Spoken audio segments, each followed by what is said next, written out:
If you will it is not a dream. Kutipan di atas adalah satu quote paling terkemuka dari Theodor Herzl yang dikenal sebagai tokoh ya, atau inisiator gerakan Zionisme internasional. Dia menolak keras tudingan orang-orang Yahudi ketika itu yang sangat skeptis terhadap gagasannya tentang pentingnya pendirian negara Yahudi yang dikatakan oleh mereka itu sebagai mimpi. Kata Theodor Herzl, ini bukan mimpi jika Anda punya kemampuan. Theodor Herzl sendiri semasa kecilnya memang dididik dalam semangat pencerahan Yahudi Jerman. Hanya mengapa dia sampai pada gagasan tentang pentingnya negara bagi komunitas Yahudi? Nah, ini yang menarik. Ini tidak bisa dilepaskan ternyata dari apa yang ia lihat pada peristiwa Dreyfus di tahun 1894. Di mana ketika itu Yahudi di wilayah Kekaisaran Rusia dan di sebagian Eropa Timur mengalami banyak sekali penindasan. Lalu dalam pikiran Theodor Herzl, semua penindasan itu akan bisa diakhiri bila orang Yahudi memiliki negara sendiri. Masuk akal sih ya. Nah, gagasan tentang negara Yahudi kemudian dia tuangkan dalam sebuah buku berjudul Der Judenstaat atau Negara Yahudi pada tahun 1896. Nah, tapi apa yang kemudian terjadi bukan mendapatkan dukungan, ide itu justru diejek oleh banyak orang Yahudi, utamanya yang tinggal di negara Eropa Barat, di wilayah di mana banyak orang Yahudi yang hidup dalam kemakmuran.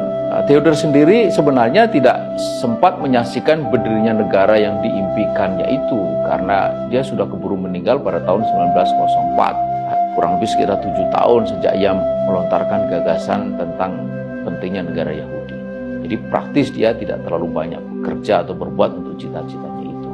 Tapi meski begitu, saudara, komunitas Yahudi sangat menghormati, sangat menghargai Theodor Herzl, karena dari gagasannya itulah kini benar-benar berdiri negara untuk orang-orang Yahudi.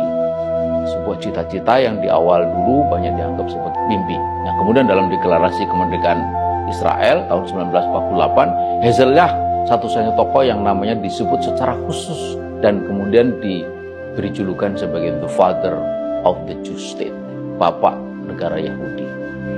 Nah, saudara, jika kita membahas tentang pentingnya kembalinya kehidupan Islam, di mana di dalamnya diterapkan syariah secara kafah di bawah naungan daulah khilafah untuk terwujudnya kembali izul Islam wal muslimin, ini tentu bukanlah sebuah mimpi. Ini adalah sebuah kewajiban yang sangat agung. Para ulama sendiri menyebut sebagai tajur fulud atau mahkota kewajiban. Jikapun ia disebut sebagai cita-cita, ia adalah cita-cita yang memiliki dasar yang amat kokoh dalam ajaran Islam.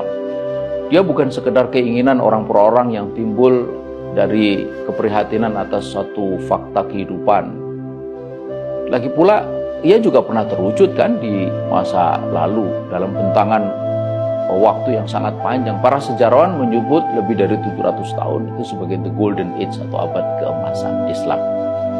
Karena itu, saudara, mestinya ya umat Islam itu lebih punya kemauan atau will, kata dalam istilah Theodor Herzl itu, ketimbang Theodor Herzl yang menginginkan berdirinya negara Yahudi yang sebenarnya tidak punya dasar sama sekali.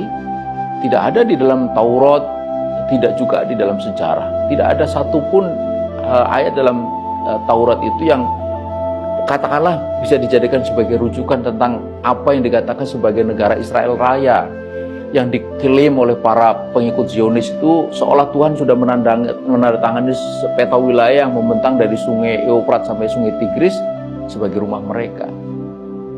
Tapi itulah mengapa negara Yahudi dilontarkan oleh Theodor Herzl itu ditolak mentah-mentah oleh komunitas Yahudi internasional karena dianggap tidak punya dasar. Karena itu, saudara, saya ingin mengatakan ya, kita mesti malu umat Islam ini kepada Herzl bila kita kalah kemauannya dibanding dirinya dalam kita mewujudkan cita-cita itu, tegaknya kembali kehidupan Islam.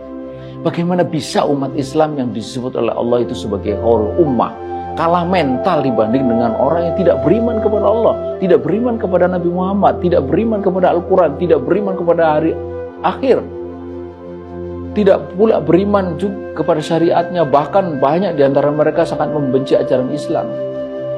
Nah, bila umat Islam tidak punya kemauan untuk mewujudkan cita-cita mulia itu, memang semua yang yang menjadi cita itu akan berakhir sekedar mimpi. Seperti kata Theodore Herzl, if you do not will, a dream it is. Kalau tidak ada kemauan, semua tadi itu menjadi mimpi. Lebih memalukan lagi saudara, bila ada sebagian umat Islam bukan hanya tidak punya kemauan untuk mewujudkan cita-cita itu, cita-cita bagi tegaknya kembali kehidupan Islam, di mana di dalamnya diterapkan syariat secara kafah, bahkan mereka itu turut menghalangi terwujudnya cita-cita itu. Nah, bila bukan cita-cita yang bersumber dari ajaran Islam, lalu mereka ini punya cita-cita apa? Dan saudara, tindakan mereka menghalangi cita-cita Islam itu, kalau mau disebut itu, atau mau dicari itu bersumber dari ajaran apa? Memalukan sekali. Itu